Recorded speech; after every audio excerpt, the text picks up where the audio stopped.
Uses it on the vault sensor too. That night the entire city is watching an important soccer match, including the bank guards. The Panthers get ready for the heist while the Tigers also get their weapons and gather their men. Giovanna hides in a building near the bank to keep an eye on the cameras and security systems. The guys go to the parking lot of the neighboring building and Donnie wears a mask that looks like the manager to pass through the camera at the reception. The car's lights blind the camera so the team can sneak out and make it to the stairs without being seen.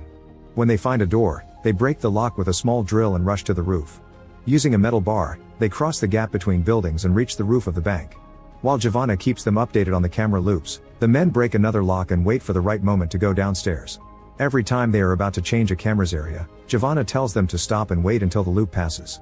Eventually they reach an elevator and force the door open to then carefully climb down. They only have a few seconds, but luckily they move fast enough to close the elevator again before the camera notices them.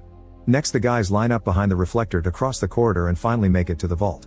They simply pick the lock in the gate, but for the actual vault they use some advanced devices that allow them to open it without making noise.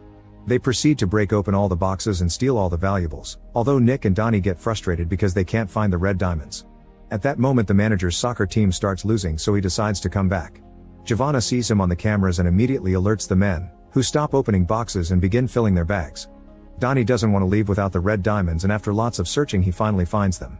The group rushes to hide in the elevator shaft so when the manager finally makes it to the vault, he finds it closed and leaves without suspecting anything. Once the guy is gone, the group starts climbing their way up the elevator shaft, always waiting for the cameras to loop. One man stays in the basement to pull at the rope so the bags can quickly move up too, and once the valuables are safe everyone else finishes climbing as well. When Giovanna gives them the signal, the group bursts out of the bank and starts crossing the gap between buildings again. All the team makes it through except for Nick because the metal bar breaks as he's trying to cross. Half of it falls on the street and is seen on the camera by the guards, who decide they must secure the roof.